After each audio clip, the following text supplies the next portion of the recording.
성도 여러분 안녕하십니까? 수요 메시지 시간입니다. 오늘은 시편 103편의 말씀을 보면서 같이 은혜를 나누고자 합니다.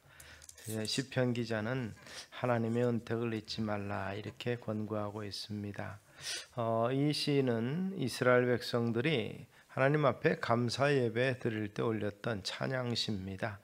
여호와를 송축하라는 구절이 7번이나 반복해서 나오고 표제는 다윗의 시라고 되어 있는데 다윗은 참 고난의 삶을 살았습니다. 그러나 그때마다 하나님의 돌보심으로 극복할 수 있었고 노년이 된 다윗은 살아온 나날들을 회고하면서 하나님 앞에 감사 찬양을 드린 것이라고 보여집니다. 처음 시작은 그렇습니다. 내 영혼아 여호와를 송축하라. 내 속에 있는 것들아 다 그의 거룩한 이름을 송축하라고 찬양합니다. 내 속에 있는 것들아 다 송축하라는 것은 마음과 생각과 뜻과 모든 것을 다해 하나님께 감사하라는 의미인 것입니다. 다윗은 어떠한 환경과 형편에 놓였어도 감사하는 삶을 살았던 것으로 보여집니다. 자신을 향한 하나님의 은택을 결코 잊지 않았고 그 하나님의 은택을 기억하며 감사했습니다. 이 은택은 은혜나 이런 것들을 의미하는데 하나님이 우리에게 행해 주신 모든 선한 일을 뜻합니다.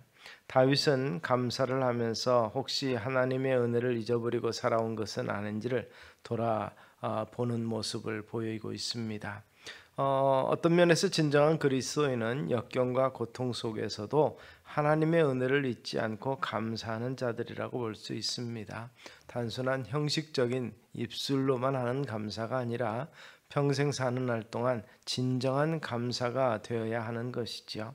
우리를 향해 베푸신 하나님의 은택을 우리는 찾아야 할 것입니다. 그리고 하나님께 감사해야 합니다. 이것이 그리스도인의 마땅한 본분이라고 성경은 말하고 있습니다. 하나님은 우리의 죄악을 사하셨기 때문에 우리가 마땅히 감사해야 되지요. 저가 내 모든 죄악을 사하시며 3절에서 그렇게 노래하고 있는데 죄의 문제는 누구도 해결할 수 없습니다. 오직 하나님만이 해결할 수 있는데 독생자 예수 그리스도를 보내셔서 피 흘리게 하시고 우리 죄를 용서하셨습니다. 어떤 죄를 범했든지 하나님 앞에 나와서 내어놓고 회개하는 자는 사함을 받을 수 있다고 약속해주고 있습니다. 다윗도 한때 범죄를 범한 적이 있죠. 그러나 하나님의 용서를 받고 눈물로 침상을 적셨습니다. 그가 용서받은 그 감격, 그 기쁨, 그것은 이루 말할 수 없었던 것으로 노래합니다. 죄사함의 은혜를 모든 은택 가운데 우선적으로 여기고 본시를 통해서 찬양합니다.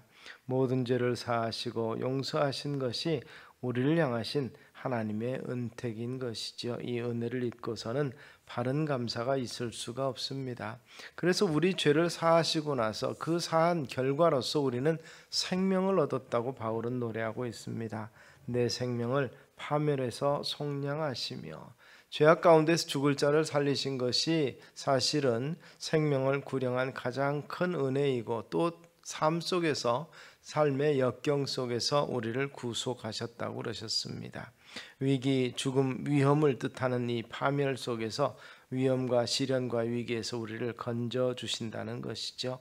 삶에 직면하는 문제가 때로는 사소해 보이기도 하고 별거 아닌 것 같기도 하지만 우리의 발목을 붙잡아서 힘들게 하기도 합니다. 그렇지만 그때마다 위기에서 건져 주시는 분이 여호와 하나님이십니다. 지나고 보면 우리는 잘 그때는 알지 못했어도 지나고 보면 이것이 하나님의 은혜라라는 것을 세월이 흐른 후에야 알아채는 경우가 참 많습니다. 그래서 우리는 또한 그 은혜를 기억하게 되는 것이죠. 힘들고 어려울 때마다 허우적거릴 때마다 영원히 멸망할 것 같은 상황을 만날 때에도 구해주신 하나님의 은혜를 잊지 말아야 할 것입니다. 그리고 그 은혜를 기억하면서 감사함으로 하나님 앞에 나와야 됩니다. 그렇게 나오는 자에게 하나님께서는 소원을 이루신다 이렇게 말합니다. 본문 5절에서는 103편 5절은 그렇게 말합니다. 좋은 것으로 내 소원을 만족해 하사 내 청춘을 독수리같이 새롭게 하시는도다. 소원들이 하나님의 은혜 가운데 만족하게 되었다는 것을 발견할 수 있게 되기를 소망합니다. 이 오늘 본문을 보면 좋은 것으로 내 소원을 만족해 하사, 이것이 과거 완료형으로 되지 아니하고 진행으로 되어 있습니다. 결국 이 소원들이 만족하게 되는 삶을 살아가게 된다고 소망하고 있고 이것을 확신하고 있는 모습을 보게 되는 것이죠. 지난날을 회고하면서 많은 죽을 고비를 넘겼지만, 그러나 그러한 상황 속에서도 하나님께서 소원을 만족하게 해주셨고 자신의 삶을 더욱더 윤택하게 해주셨을 뿐 아니라 새로운 길로 인도하셨음에 감사하는 것입니다. 이것을 깨닫게 된 것이죠. 그런 면에서 하나님의 은혜에 익숙하지 않게 해달라고 이야기했던 이 빙점의 작가 미우라 아야코의 기도를 우리는 생각해 볼 수 있습니다. 당연하게 주어지는 은혜가 너무 당연하다 보니까 우리는 거기에 대한 감사를 놓칠 때가 있다는 것이죠. 은혜에 익숙해지는 것, 많이 받을수록 좋지만 그러나 익숙함으로 말미암아서 감사를 놓치게 되면 그것은 우리에게 큰 불행이 될 것이라는 것이죠. 그래서 그는 많이 가질수록 적게 감사하며 편안할수록 하나님의 은혜를 잊어가는 현실 속에서 하나님의 은택을 잊지 않기 위해서 은혜에 너무 익숙해지지 않게 해달라, 그렇게 기도했다고 합니다. 오히려 감사하고 작은 것에 감사하고 큰 것에 대해서 감사하는, 어떤 일에도 감사하는 삶의 비결을 배웠다고 그는 그렇게 이야기를 했었습니다. 우리의 죄를 사해 주시는 하나님, 생명을 파멸해서 구해 주시는 하나님의 은혜, 소원을 좋은 것으로 만족해 하시는 하나님의 은택을 헤아려서 감사함으로 하나님 앞에 나아가시는 성도님들 되시기를 주의 이름으로 축원합니다. 기도하겠습니다.